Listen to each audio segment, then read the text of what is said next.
Hey y'all, Andrew Mack here. This is Loblolly Press in Conversation. In this episode, I'm sitting down with Cheryl Whitehead. She's the author of Distant Relations, her debut poetry collection, actually published by us, Loblolly Press, on April 3rd of this year. We recorded this one from Loblolly HQ, also known as my home office, just after Cheryl wrapped up a couple of her readings in Asheville and in the surrounding areas. We do talk about poetry, of course, but it doesn't really start there. Instead, we start with life, with Cheryl's mother and father, with family, how it grounds us, how it complicates us. We talk about the rural South, animals, land, and the strange ways that memories linger, like in fence posts, in tin buckets, in the sound wind makes as it moves across a field. You'll find all of that in her poetry as well. Cheryl came into my life through the press, but now she's someone I turn to often. She's thoughtful, kind, endlessly observant, and someone who listens closely and loves the world deeply. We talk about Oliver the horse, who passed away last year, sadly. We talk about persimmons and the yard. We talk about an old, rusty tin bucket. Eventually, we do make our way into poetry, what it is, who gets to define it, and how a book this good took so long to find its way into the world. All right, let's get into it.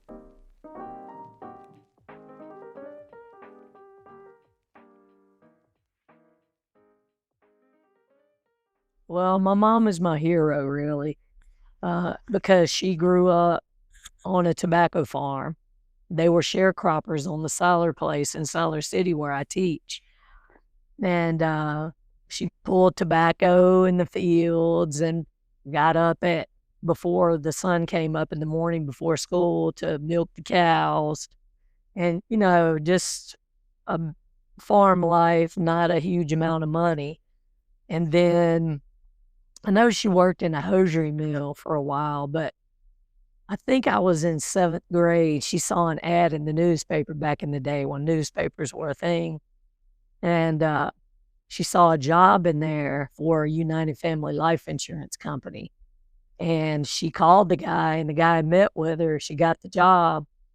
And, in 1978, she was making more money than I make now as a public school teacher.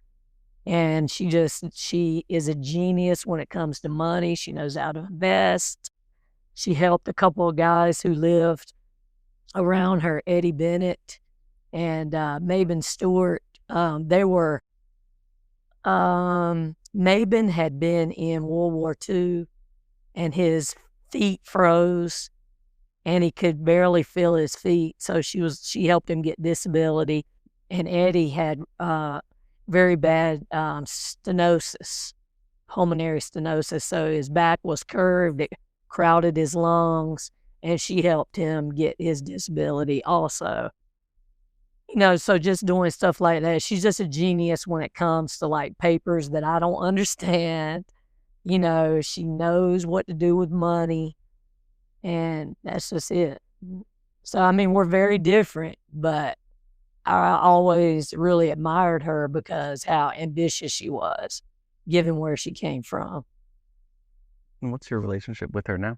Well, it's a little bit strange because she has I'd say somewhere between early and mid-stage dementia. So it's very weird because it's so different. But,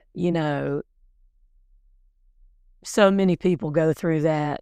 I can't sit and cry about it. I just have to, deal with it as best I can. And, like I said, my sister takes care of her well. And, so I don't have to worry about it too much. She's not in a nursing home, which is good.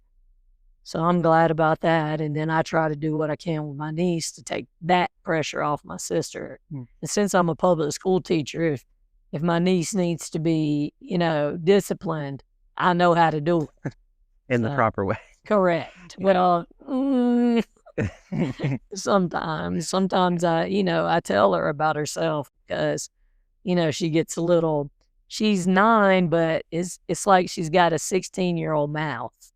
So sometimes I have to really, be like, I don't know who you think you're talking to, but it's not me. Mm-hmm. So she gets herself together after I say that. That's a little bit like a grandmother figure too, right? Yep. Yep. I always remember my grandmother doing things like that to me. Yep. um, how has that made you feel? Like your relationship with your mom over time as she's, aged, but also then had dementia. And I know you have a really, special story about her that that's a big part of your life. Yeah. Um, Let me just say, I would have never, I would like to think that I would never let a person I was married to treat me that way. I just thought she let my dad get away with a lot, but, you know, she was in love with him. And back in the day, if you married somebody, you stayed with them no matter what. She did that. And, I think she paid a big price for that. Was the change in career around the time that like things were going sour with your dad, or He separate? was just always like a very complicated figure. Like he was very sensitive. If I got hurt or anything happened, he would cry. I mean, it was just he would cry. My mother said when I went to college that he nearly had a nervous breakdown. Yet, most of the time he was just this. In my new book that I'm working on, I compare him to a wildfire that you might be able to tamp it down every now and then, but not very often. And he didn't know how to talk to, like I know how to talk to my niece most of the time to get her to do what I want her to do. I don't put my hands on her because I don't think that's necessary if you know how to just communicate. But he wasn't like that. He would just blow up and, but to give him some credit, he worked third shift for years. So he never got any sleep. And I mean, I'm not trying to make excuses for him, but I do realize, he was a good provider and he worked his tail off. And, he worked in that mill for, I think, 39 years is how many years. What was your relationship like with him? It was very tumultuous. I remember being in high school and us standing in the front yard getting ready to fist fight. Do you know what the fist fight was about? I'm sure that I didn't want to do something that he told me to do. Most of the time I listened pretty well, but if I thought it was something preposterous, then I might, say I wasn't going to do it. But I can't really remember. I just remember my mom getting the dog. She had a dog named Fritz at the time that was a poodle. And he was a miniature poodle. And she just picked him up and took him in the house because she didn't want to be out there with whatever was going to happen. So. Did you feel like things were ever reconciled with your dad? Not really. I wouldn't say so. When he died a very, it was not a good death at all. And, he was basically insane when he died.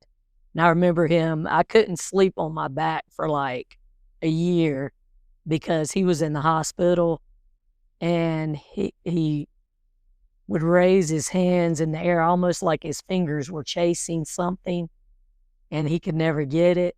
And so it really spooked me. And I went out of the room and they performed a tracheotomy because he stopped breathing. So I was glad I wasn't in there for that because I don't deal with stuff like that well. Yeah. But my mom was in there, my sister was in there, and the lady who my dad had left my mom for was in there. So. When you say that he left, when was that in your life? When was that? He died in 2013, May 5th, I think it was. So it was like a year before that. Now I remember telling my friend Carolyn, who lives in Milwaukee, I was like, he's not going to live a year.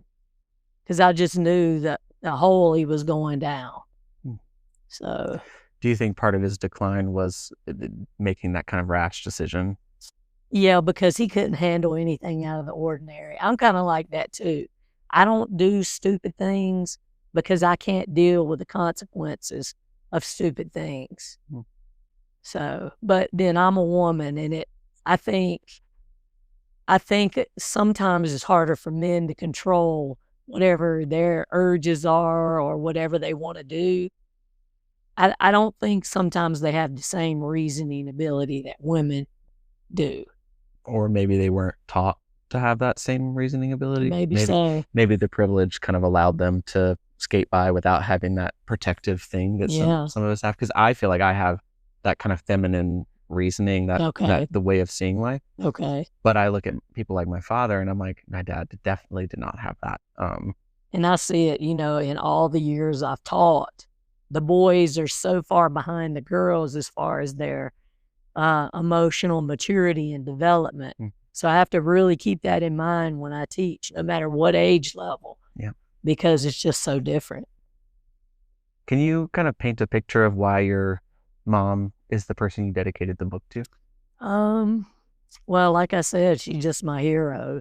To be able to walk out of a tobacco field, a family that doesn't. Now, her father was a police officer in Liberty, North Carolina. And then my grandmother, Grammy, I call her, she also worked at a hosiery mill. And then they had huge gardens.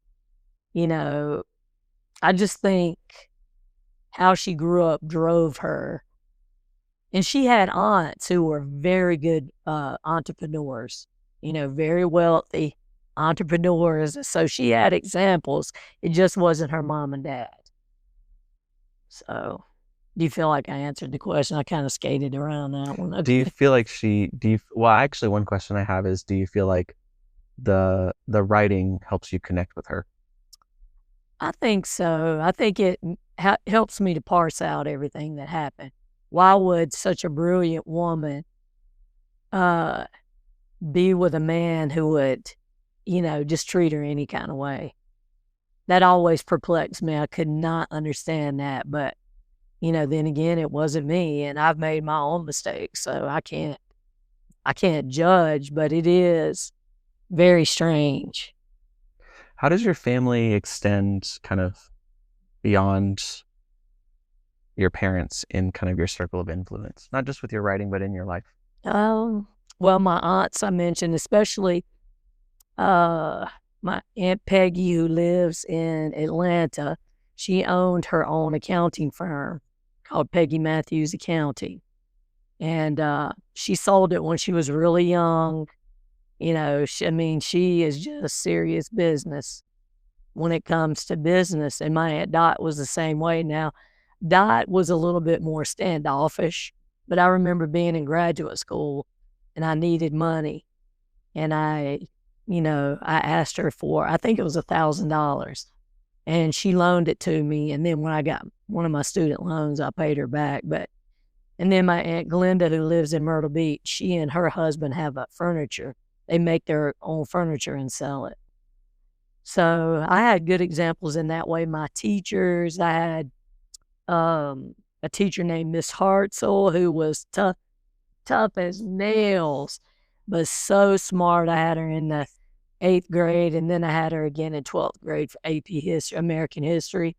And then Debbie Darden, who lives in Charlotte, she was a huge influence, like another parent, except you could, I could tell her things that I would never discuss with a parent. Like she was married to an orthopedic surgeon, and she would invite me over if the orchestra I was in town, or if I came through, I would stay with them. So it was just like having this buffer so I wouldn't drive off a cliff, metaphorically, and just end up in a mess. She just kept me, and she would tell me little things like, one time I mentioned being in love with somebody, and she said, "That's not love, that's hero worship." So little things like that she always told me that I remembered, and I'm 61, and she was only a few years older than me. So that really helped too. I could talk to her. Sticks with you. Yeah. I think there's a reason that we always talk about teachers as being those kinds of people. And I think it's because Have you heard of like having a third place? Like the idea that you have home and you have work, but you also should have a third place, whether Mm-hmm. that be your local coffee shop where you can just go sit and be, or a restaurant, or maybe it's like the library. Mm-hmm. I always think of teachers as like that third person in your life. Yeah. There's someone you could try new things with, Mm-hmm. try new personalities, try new questions, especially as you get older. Yeah. I know my teachers did that for me. Yeah. I imagine, I know that my 12th grade, my 10th grade and my 12th grade English teacher, two people, but I didn't know that I liked literature until I Yeah. was in with them, and they taught me to like it. Mm-hmm. And from there, it really changed it's not like they taught me to be a poet, but it changed the trajectory of my whole Yeah. life. It's funny with Miss Darden because she wasn't even my teacher. She was my homeroom teacher. So I would just go in there for like the first 15 minutes of the day. So why she even thought to do that for me, I could not tell you, but it made a huge difference. So a lot of what you write about is that influence of family. Mm-hmm. And um, it's not to say that your poetry is not personal. You're certainly in there, Mm-hmm. but the use of the I is often through the lens of family, Mm-hmm. especially with the book titled Distant Relations. Yes. Can you speak more to that theme and what you mean by that and how this came about? I just think like when I moved back home from Miami in 2006, my eyes were different because I'd been away for so long. Because I lived in Milwaukee for almost 7 years because I went to grad school there and worked there for a while. Taught at Carthage College in Kenosha, Wisconsin.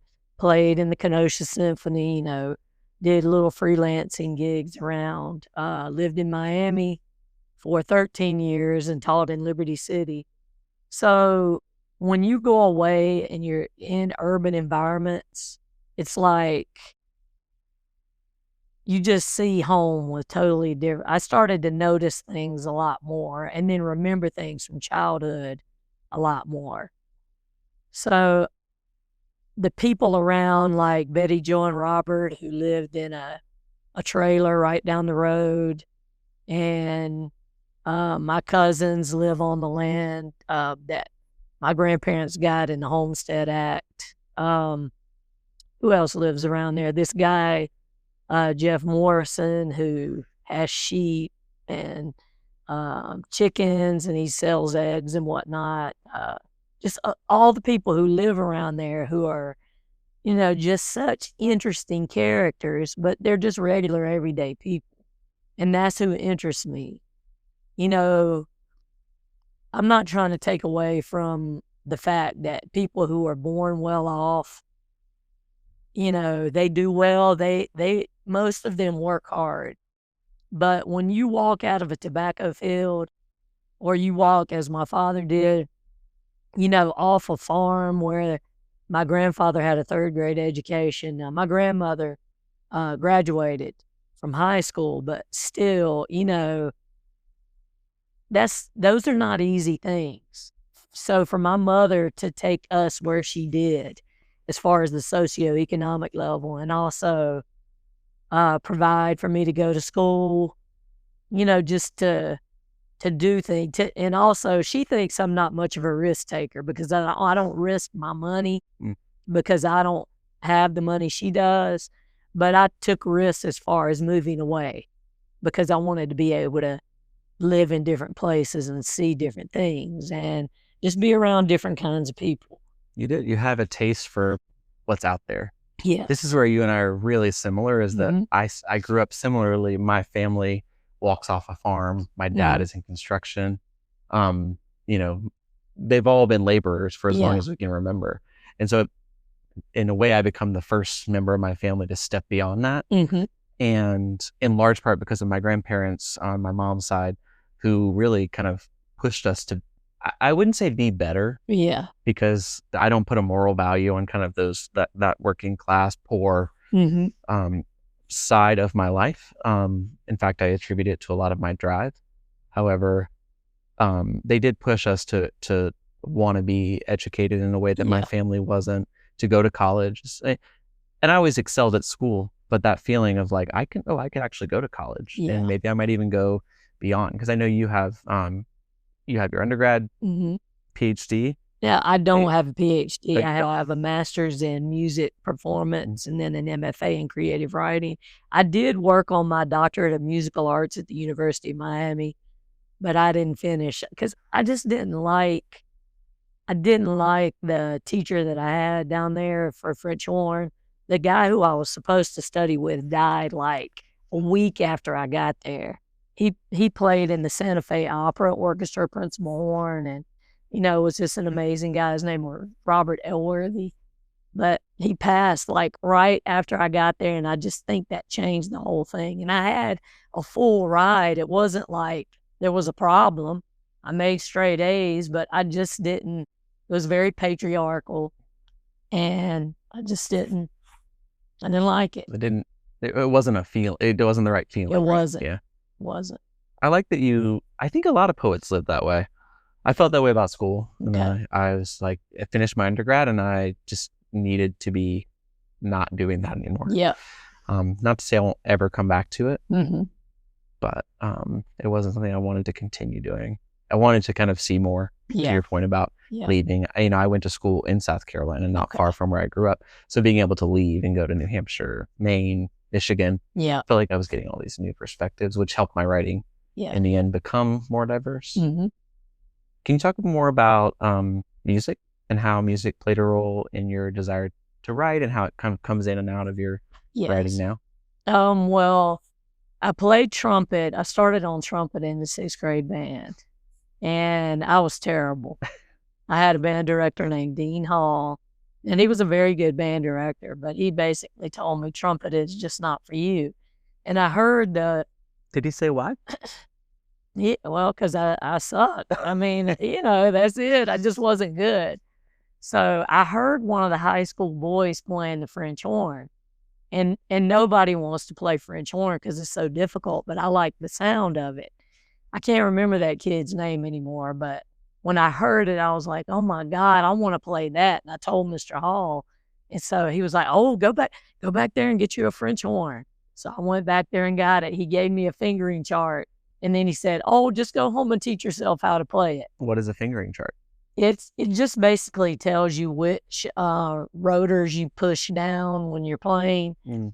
So I taught myself how to play it. I never had a lesson until I went to East Carolina for music school. And I studied with James Parnell there, and he just started me from, the beginning, the embouchure, the lips on the mouthpiece. Yeah. And, just basically teaching me from scratch. Because I got in on probation because I could play and I had a nice sound, but, I couldn't play beyond high school music, let's put it that way. And most of my friends who I went to school there with, they had lessons for years. So, I went there and I worked with Mr. Parnell. I played in the North Carolina Opera Orchestra with him some years, and that was a lot of fun. I just learned how to play. Yeah. And I just loved classical music. And I went on and I got my master's degree at the University of Wisconsin-Milwaukee, and I worked with a guy named Barry Benjamin there, and he was a very interesting teacher also, and I absolutely adored his wife. She was like another mother away from home, and that woman, her kitchen was like a restaurant. She could cook anything, and she would invite the whole horn studio over, and we would go over there.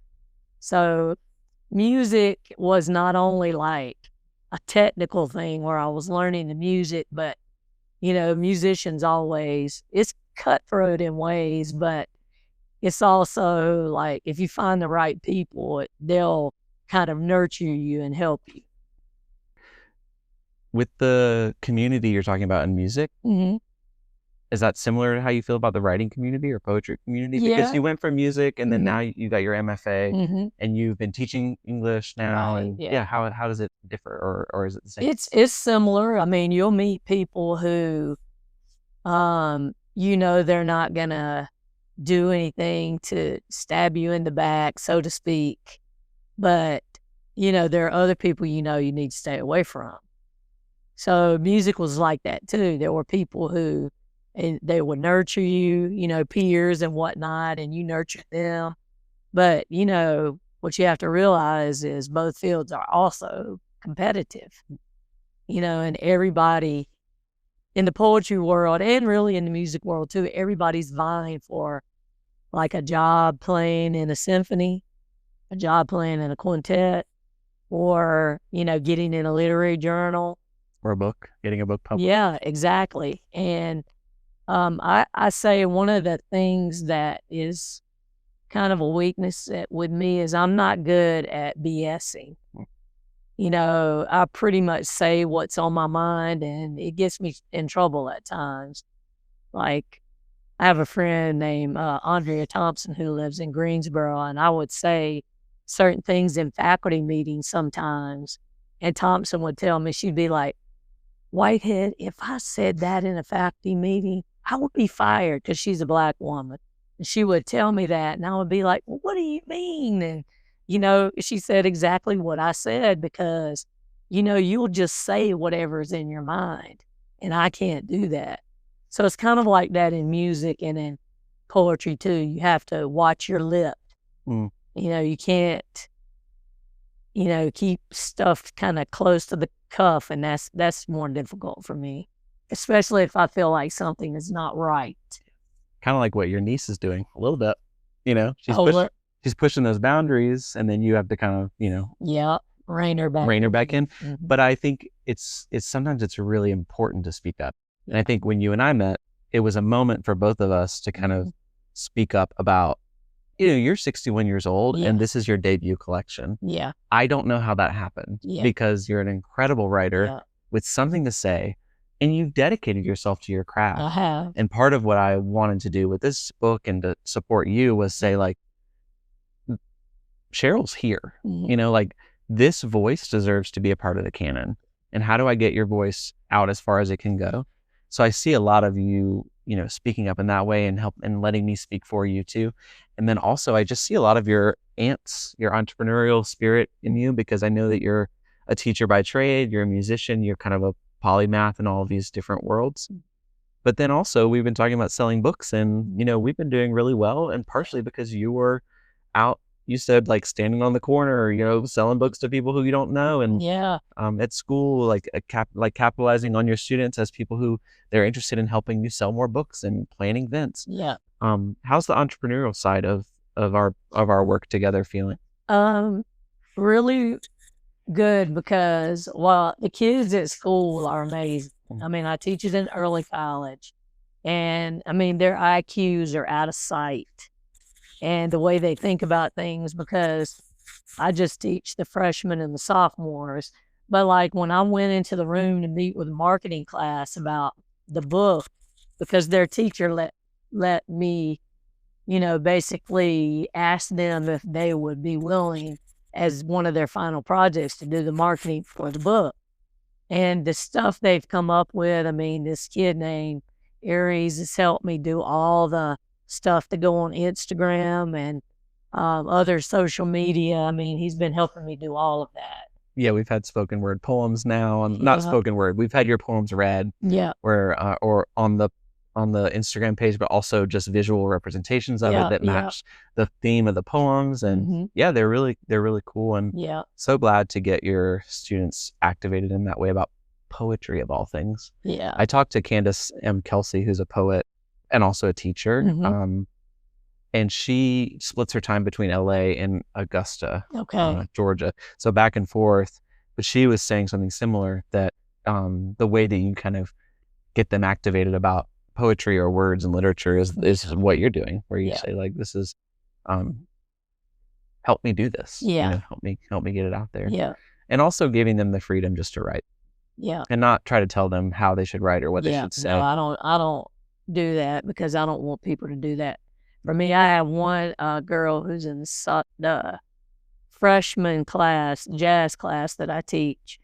And that girl is an amazing writer. She just blows my mind. I'm like, I went to the principal and I told the principal, it's really a shame when a 14-year-old can outright you on certain days. And the principal just thought that was hilarious, but it's true. Maybe their brains are more open though to experience, to newness, to everything. We say your brain is developing until you're 25, and so that's like when you become an adult. And I always think how that kind of diminishes the capacity of what our young people can really do. Yeah. I'm kind of against that thinking. Yeah, she read a poem that she wrote about Ella Fitzgerald for our poetry event, where I read a few poems from the book the other day, and everybody was like, "Oh my God," because it's just the word choice is so interesting, and just the way she describes things is just very interesting.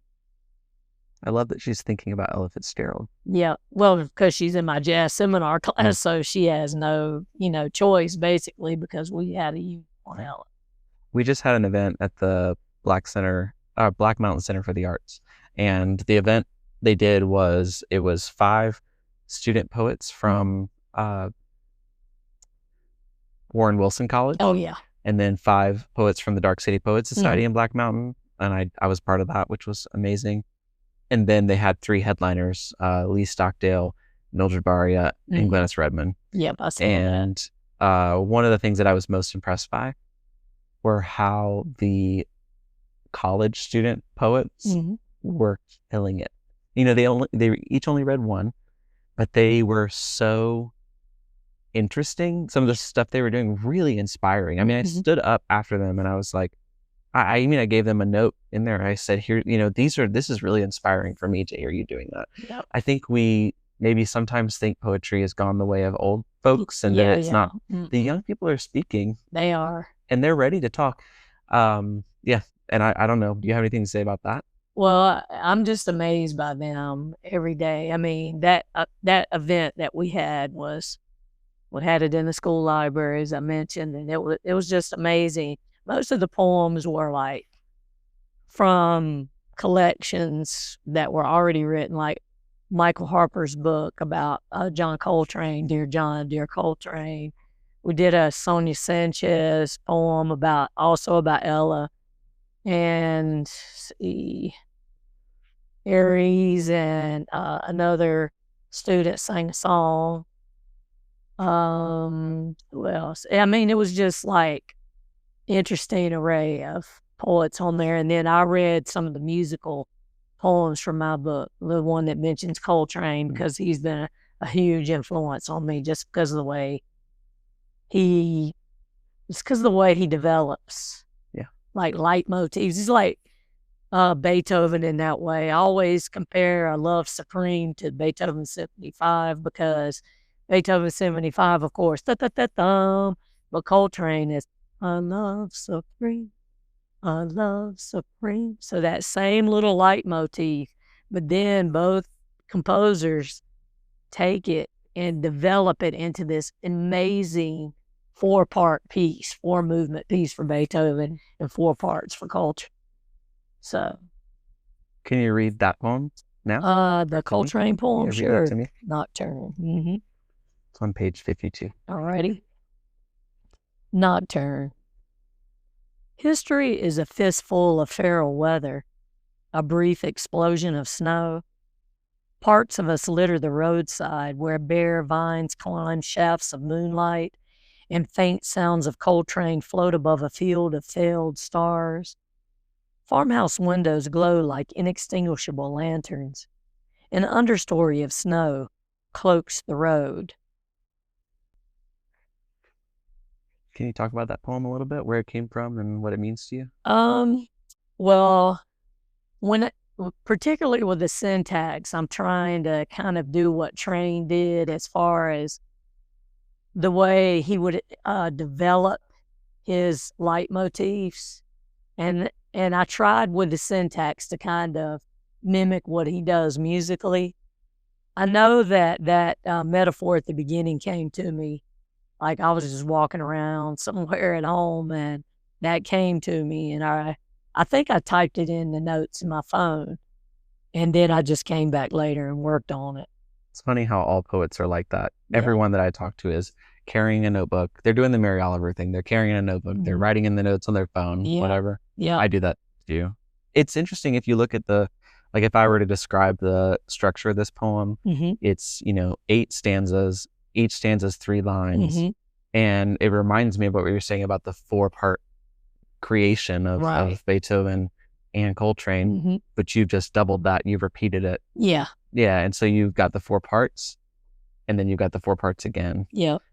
It's really beautiful. And I didn't, before even just reading it, you don't need to know all of that to love it. Yeah. I think that's one thing I love the most about your poetry is just, it sounds good when I you read it appreciate out that. loud. Thank you.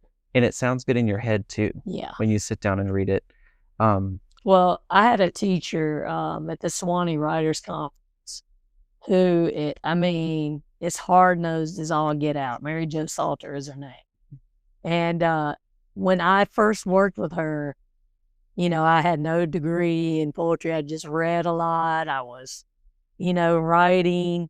And she just basically was like a coach, a hard-nosed coach that will tell you if the poem sucks. She's not going to say that word, but she'll say something like, "Oh, Cheryl, that's not one of your best poems," which means you can basically scrap that. But she taught me to be cognizant of the music. It's funny because you would think because I'm a musician, I would be more cognizant of that when I was writing. But at first I was like ultra narrative. Whereas now I think I've pulled away from that a little more because it bores me now. I want to do different things. I want to be like Coltrane in that I want to go farther and farther away from what the standard is. Your poetry is turning into jazz a little bit. Yeah. Where I actually think it is very structured. I love how your poems look on the page. Something we talked about a lot was the kind of way they look. But even that stretches the boundaries of form in some ways. One poem, if folks have a book at home and can look at it, is Landscape of the Spangled Mind, is formally really interesting. It has a lot of repetition in it. What page is that one on? It's on 44. Yeah, I've always actually had this question and never asked you about Landscape of the Spangled Mind. Okay. Would you want to read that one? Sure. Landscape of the Spangled Mind. Of okra on a roadside sign, of rainstorm and yesterday's corn, of junk pile and brush fire, of hog pen and frayed rope ends, of barn owl and muddy sow, of burlap sack and Ford tractor, of rusted gears and throats cleared, of arrowheads and collapsed sheds, of troubled sun and cow's skull, of jawbone crawling with bugs. For the people listening, can you share what it looks like on the page? Well, it's basically all the lines that start with "of" are left justified, whereas the second lines of each kind of couplet they're tabbed over. They're indented in one. Yeah, about probably like a half an inch. And a lot of them use the ampersand. I think this is one thing that I found the most interesting about your poetry is you do use kind of these English symbols, the ampersand, the dash, you use all of those in here too. It's a little bit reminiscent of kind of an Emily Dickinson style where punctuation becomes, ultimately the most important. Yeah. I really got that a lot from the Black Arts Movement poets. Let me try to think of exactly who, Amiri Baraka, Sonia Sanchez, just people who were in that movement. They did different things. They wanted to get away from what they thought was kind of almost like a jailhouse of form in a way. And they just broke free from it. And I remember when that of okra. I wanted to ask this actually before you said. I wanted to ask. I never questioned it, but okra is all caps. Yeah. And why? The reason is I taught at the middle college at North Carolina A&T in Greensboro, and I would go through all these country roads to get there. And there was a very small house on the side of the road that had kind of a garage that had a lot of junky stuff in there, and then they had a a sign out there, and it would have the word okra on it. That was the only word, okra, which means you could stop And get and some. buy okra there. So that's where I got that from. I love that. Yeah. Poets are like little collectors of things. Yeah. We kind of collect the world and then we show it to others what we think is interesting. Yep. You mentioned earlier about narrative and how you were leaning way into narrative, and then now you tried really to kind of stray away from that.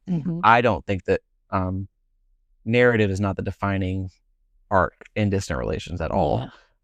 There is a story there, and I think you tell it in beautiful ways.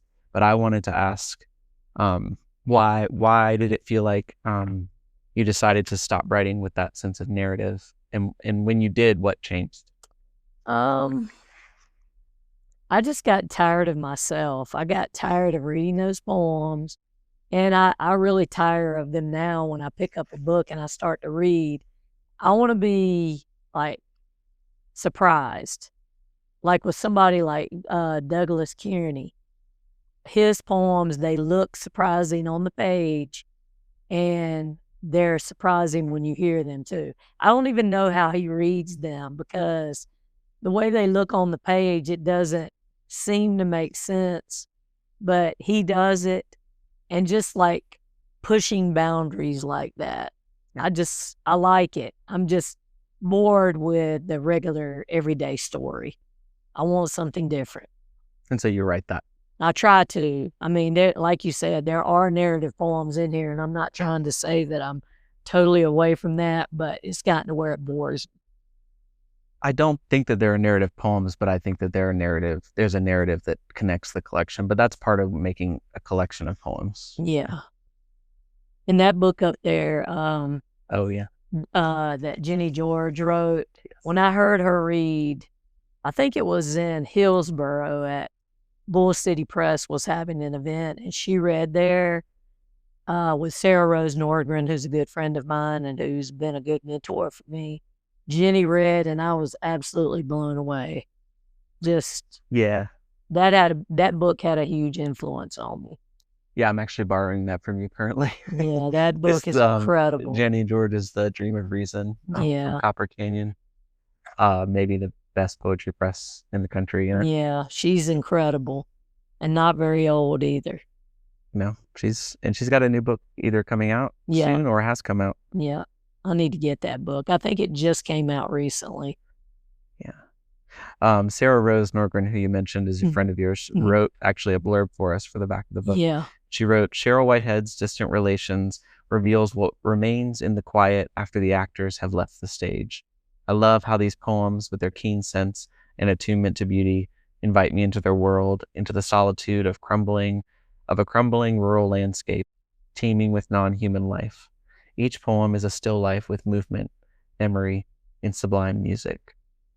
Something I want to talk to you about is that sense of a crumbling rural landscape. I don't have like a particular question, but more of a story, which is when I came to visit you last April, it was our first time meeting in person. And I came very much with the intention of spending time with you in the place where you wrote the poems. Right. You actually took us on quite a walk.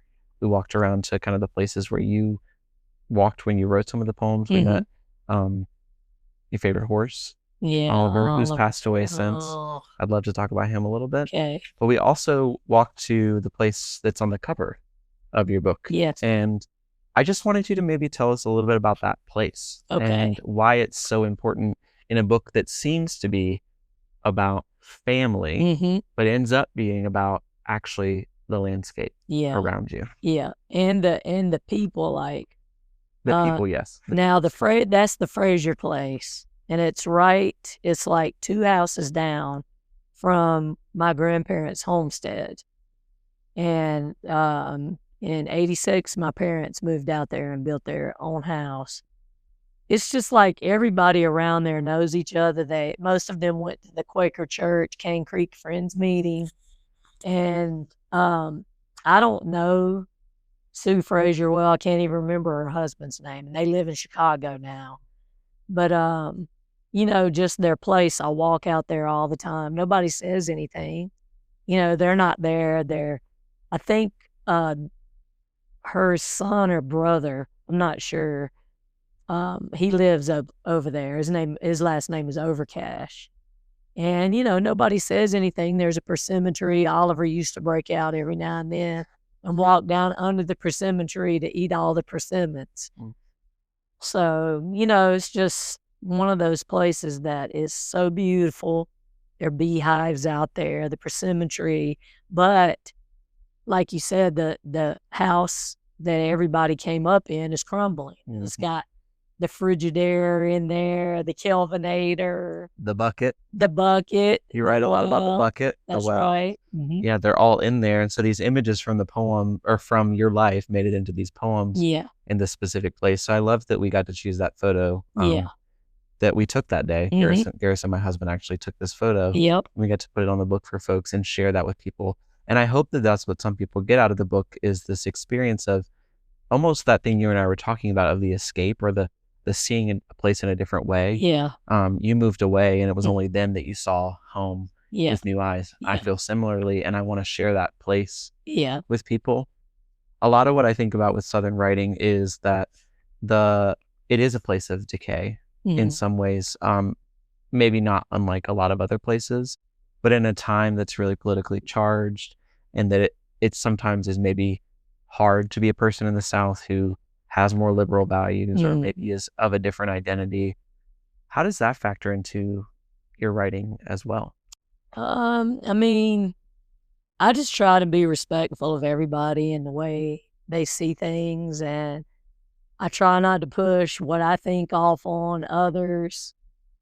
It's difficult at times because most everybody in my family is different from me politically, but I still love them. They're my family. Why they think certain things, I think comes from being around the same place too much. But, they would say, stuff about me. Well, like my dad always tried to imply that I felt like I was better than everybody else because I moved away, got educated, and then came back. He would always... It's very common, I think, with like folks who move to college. Yeah. Yeah. I'm sorry that he said those things, though. Yeah, no, I mean, I was used to it. So, and I didn't pay him any mind. When I was grown, I didn't pay him any mind at all, to be honest. I've been in therapy for years to get to that point where you have to... And you will. Start paying them no mind and start doing your own thing. Yeah. Yeah. And that's what I do. Hey, it's me. This is not the end of the episode, but I did just want to take one quick moment to share a bit more about what's going on with Loblolly Press. Right now, we've got a poetry bundle live on the site. The Poet Trio features books by Clint Bowman, Cheryl Whitehead, and myself. It's $42 for all 3 books, so you save $8. And as always, every book directly supports the authors we work with and the press.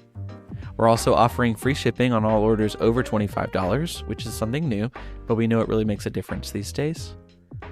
Coming up in June, we're launching the Southern Summer Read series, which is going to be a curated list of our favorite Southern books for 2025.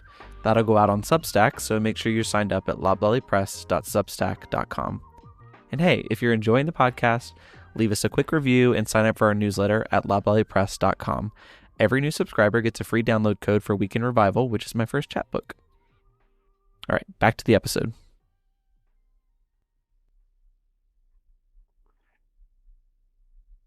Do you want to read a poem about Oliver? Yes. Do you think maybe Landscape with Fog, or is there a better one that you want to read? I like Landscape with Fog because the one, Pale Light, is another one. I mean, he didn't die like that, but Oliver was just, I don't know, that horse, he was just otherworld. He was like a mythological figure in my life. And man, when he died, I was like, how am I going to live without Oliver? All right. It's called Landscape with Fog. In the pasture, fog encircles the horse, obscures muddy hooves. Fog takes a bite of hay and stands near a barbed wire fence that scrapes the underside of every unfinished story. A half-built house on the hill cannot breathe when fog floats through soulless window holes. A father with a rifle strides up the hill and whispers to the fog, "Haunt me." In the woods, there's a deer stand with no man sitting aimlessly inside it. Deer saunter through the foggy field. The father who built the stand is where Fog says he is. Eventually, the son is left with the dirty work of dissipation. Can you count the times Fog erased the landscape, enveloped a father or a horse and never gave them back? Fog opens like a great white curtain on the hillside and closes. One morning, a horse stood on the roadside. His auburn mane flamed. The whites of his eyes became inseparable from Fog. Blood stained his front legs. The horse shimmered. He trembled. Fog foretold his future. Deer lie down in the pasture near the half-built house. Their minds are at ease. And what of the father? Was his rifle ever found?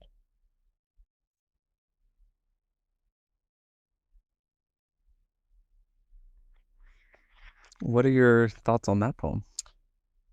Well, it's tying my dad together with Oliver.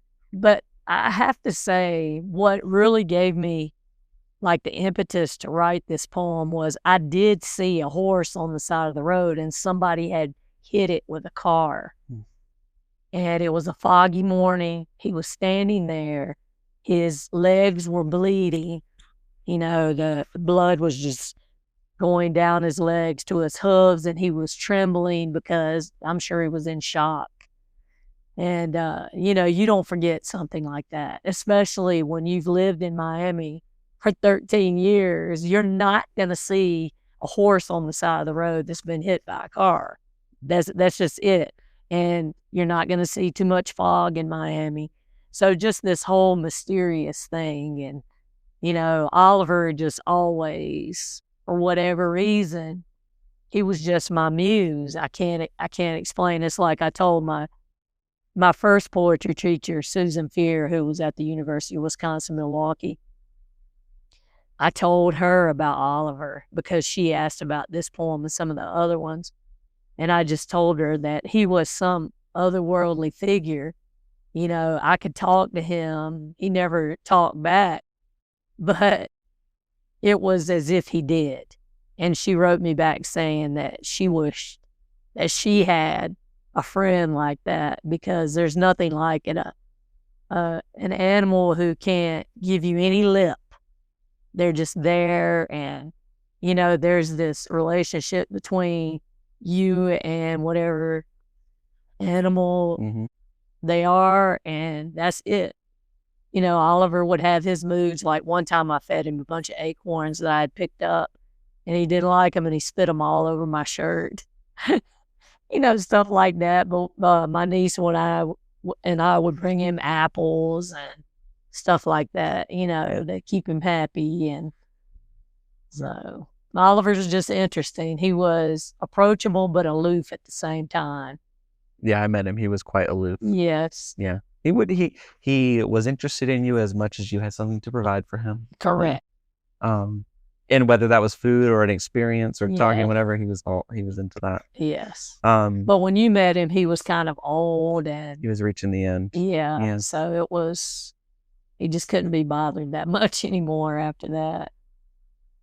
He was a sweetheart. Yep, he was. When you're writing, what I wanted to say is that I know exactly what you're talking about, because I never thought I'd be a dog person, but here I am with the dog in my house that I love dearly, and somehow she made the cover of my chapbook, and now she's one of the most important things in my life. There is that connection of like, they don't speak and yet they say so much. Yeah, they do. And that comes up. I wouldn't say that you have a ton of like creaturely poems in here, but Oliver makes his way into it quite a bit. Yep, he does. What about the bucket? Let's talk about the bucket. You know, what's funny to me about the bucket in the poems, and for people listening, if you haven't read, the bucket shows up maybe like 10 times, something like that. I didn't count exactly, but you didn't actually know. And then I told you, and I was like, I think the bucket is like one of your main symbols, and you were surprised by that. Yeah. And I'm curious kind of how that has, tell us what the bucket is, but also. Yeah. I kind of look at it again as like a leitmotif, like I mentioned with Coltrane and Love Supreme, because buckets, yeah, they're utilitarian. Like my grandfather and I would make slop for the pigs because he had pigs, and he sold them at the market in Siler City. But we would stir up the slop, put it in the troughs, and feed the pigs. And there was always one of those tin buckets everywhere. But like if the wind got in it, it would make this like kind of almost otherworldly sound. If it fell over, it clanked because of the handle would hit the tin side. So it was kind of spooky, haunting, musical, utilitarian, all of those things together. All the things poets like. Yes, Yeah. exactly. At one point, we had part of the design was having the bucket in the front, and I didn't like the way it looked in the end, but I do hope that folks who are reading catch it. I'm sure they see it, will. yeah. Yeah. I was wondering if you'd read my favorite poem as a moment of indulgence. Okay. You know, I have a few in here, Okay. and I've asked you to read them in public and elsewhere. right. I just love your short poems. I said yesterday at our reading when I was talking to everyone kind of in the audience that, you know, you are just so unafraid to write a short poem. Mhm. And I think it's because of your confidence in your work Yeah. that you know that what you're putting out there is it can be short and be powerful. Yeah. So I was maybe hoping you'd read Closer to the Ground Sure. on page 13. All right. And then maybe we have one more in us that we can close out with God is Plenty at the end. Okay. All right. Closer to the ground. Be in my mouth, memory. Eugene, Kathleen, a bucket of spring, a few pale leaves, and 3 acres of mud. As for me, cracks in walls, no furnace, an old pot-bellied stove, and at dawn, haul water in hand. I just see it. And when you say be in my mouth, memory, Mm-hmm. it's almost like you're an oracle. Yeah. You know, you're speaking something prophetic. I think this is part of what I wanted to talk to you about too, is you're so inspired by Black art, Mm-hmm. and that kind of sense of verbal tradition Mm-hmm. is maybe even more important, I think, in Black culture. Yeah. And this seems to speak to that you feel connected to that too. Yeah. in some Because way. I taught at Lily C. Evans Elementary School in Miami for 13 years. And I had a principal named Dr. Dorothy Bendross Mendengal. She's on the school board down there now. And she basically told me when she hired me, this is a Black school. You know, at least 90% of the kids were Black. And she said, I'm going to hire you, but you're not going to work here if you do not learn the history of our people.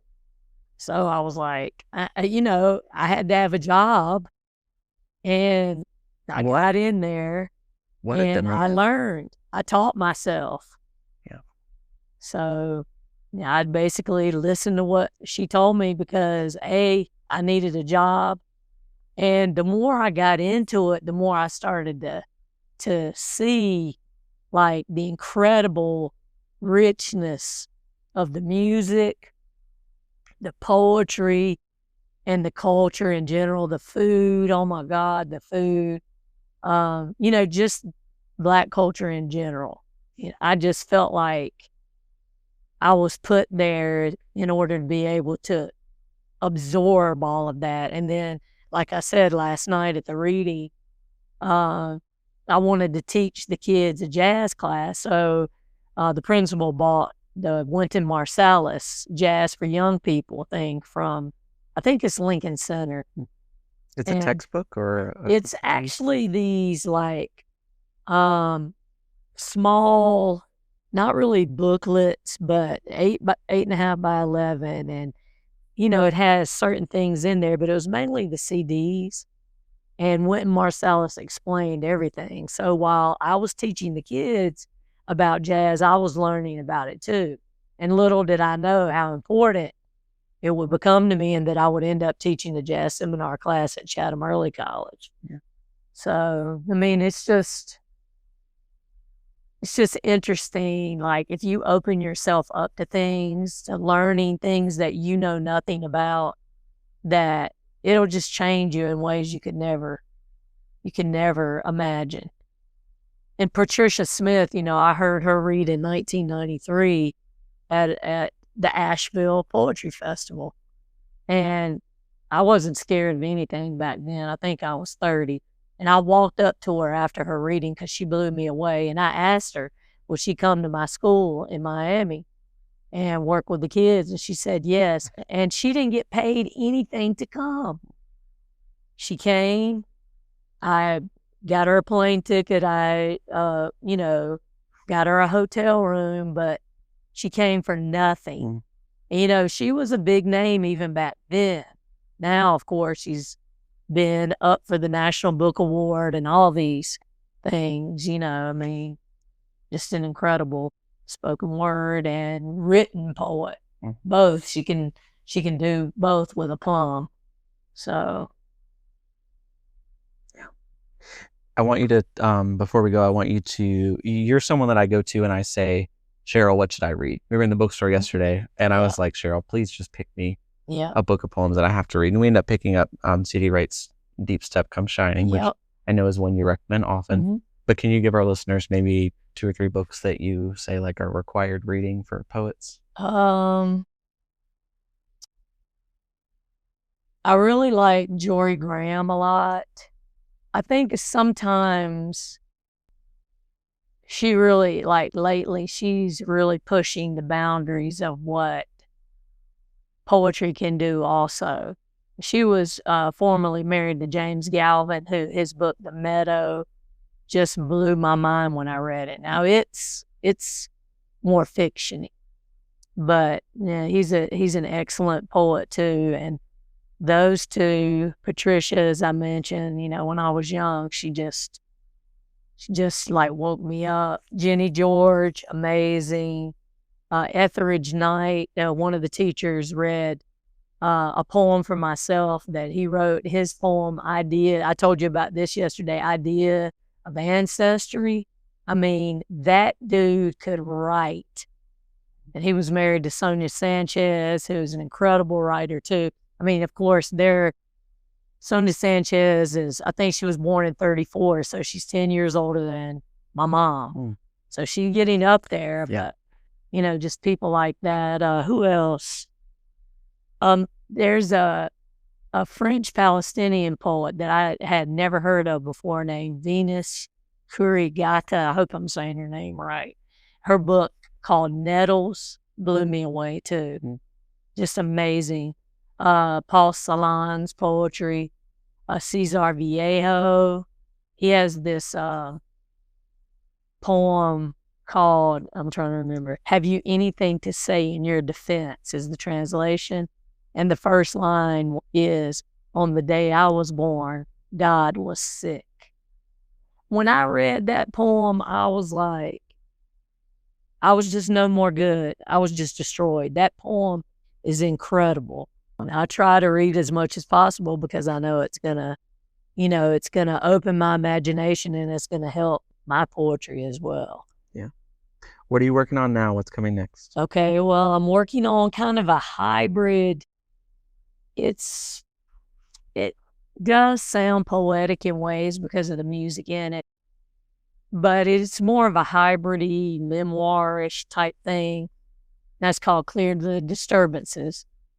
And I've got about 100 pages. At the 3/4 of the way through, it's falling off a cliff. So I've been trying to figure out what to do there. I figure I hope at the end of this year I'll have it done. But we'll just have to see because I've got to figure that out.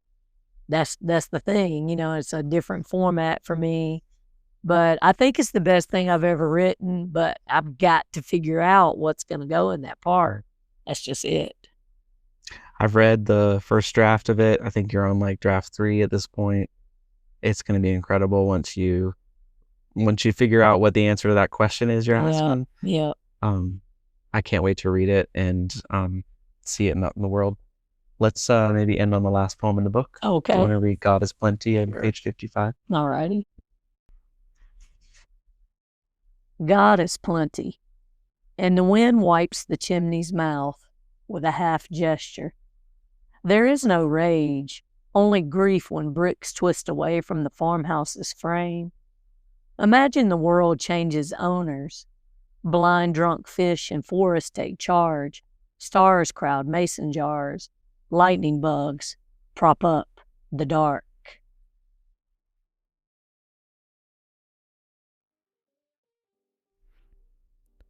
All right, friends, that's all for today. Thanks for listening to Loblolly Press in Conversation. Cheryl Whitehead is a teacher, musician, and poet from Snow Camp, North Carolina. Her chapbook, So Ghosts Might Stop Composing, is out from Finishing Line Press, and her poems have appeared in various magazines. She's been a finalist for the New Letters and Morton Marr Poetry Prizes, as well as the Unicorn Press First Book Award. Cheryl teaches English at Chatham Early College in Siler City, North Carolina, and we're so lucky to have published her first full-length collection, Distant Relations. You can find Cheryl's book and learn more about our work at loblollypress.com, and you can also subscribe here on Substack. Thanks again for being here. We'll see you next time.